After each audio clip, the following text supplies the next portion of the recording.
ਲਓ ਜੀ ਮਾਲ ਨੂੰ ਪੱਠੇ ਪੈ ਗਏ ਮਾਸ਼ਾਅੱਲਾ ਤੇ ਮੌਸਮ ਬੜਾ ਸੋਹਣਾ ਲੱਗਾ ਹੋਇਆ ਅਲਹਮਦੁਲਿਲਾ। ਪਰ ਰੱਬ ਮੀਂਹ ਤੋਂ ਬਚਾਵੇ ਕਿਉਂਕਿ ਜ਼ਿਮੀਂਦਾਰਾਂ ਦੀਆਂ ਕਣਕਾਂ ਹਲੇ ਵੀ ਵਾਹਣ 'ਚ ਹੀ ਆ ਤੇ ਪਰ ਇਹ ਆ ਵੀ ਮਾਲ ਨੂੰ ਮੌਜ ਆ। ਹੁਣ ਮਾਸ਼ਾਅੱਲਾ ਦਿਨ ਜਿੱਦਾਂ ਥੋੜੀ ਝੜੀ ਲੱਗੀ ਨਾ ਤੇ ਬੜੇ ਸਕੂਨ ਨਾਲ ਆਰਾਮ ਨਾਲ ਖੜੋਤਾ ਨੇ ਤੇ ਤਲਖੀ ਬੜੀ ਕਰਦੀਆਂ। ਤੇ what are you doing Chaudhary? ਉਹ ਕੌਣ ਆ? ਉਹ ਤੇਰਾ ਵੱਡਾ ਮੁੰਡਾ। ਕਰਨ ਕੀ ਦਿਆਂ ਵਾ? ਡਾਲਰ ਇਕੱਠੇ ਕਰੀ ਜਾਂਦਾ ਅੰਦਰੋਂ ਕਰ ਲੈ ਸਾਰੇ। ਹਾਂਜੀ ਹਾਂਜੀ ਐ ਸਫਾਇਆ ਹੋ ਗਿਆ। ਮੈਂ ਕਹਿੰਦਾ ਓਕੇ ਦੀ ਆਵਾਜ਼ ਹੋ ਗਈ। ਚਲੋ ਮਾਸ਼ਾਅੱਲਾ ਇਹ ਵੀ ਹੈ ਨਾ ਹੁਣ ਸਹੀ ਆ ਨਿਜ਼ਾਮ। ਥੱਲੇ ਐ ਵੇਖਣਾ ਐ ਕਰਕੇ ਕਿਦਾਂ ਐ ਕਰਕੇ ਦੇਖ ਫੇਰ ਨਿਗਾਹ ਸਹੀ ਪੈਣੀ। ਉਹ ਭਾਈ ਸਹੀ ਆ ਕਹਿੰਦਾ ਟਿੱਬੀਆਂ ਲੱਗੀਆਂ ਹੋਈਆਂ ਉੱਤੇ ਨਹੀਂ ਸਹੀ ਆ। ਆਪ ਇੱਕ ਰੇਡੀ ਬਾਜ ਇਕੱਠੀ ਕੀਤੀ ਆ ਇੱਕ ਅੰਦਰੋਂ ਤੇ ਇੱਕ ਬਾਹਰੋਂ।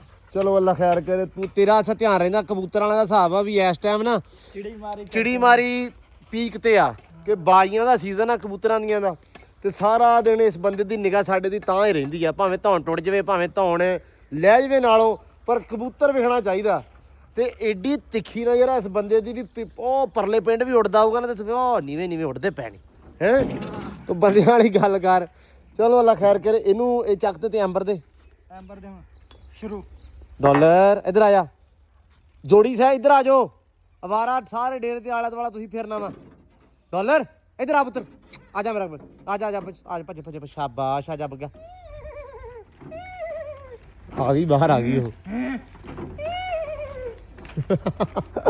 ਉਹ ਆ ਗਈ ਬਾਹਰ ਕਰਮ ਵਾਲੀ। ਐਂਬਰ ਆ ਗਿਆ ਪੁੱਤ ਆ ਗਿਆ।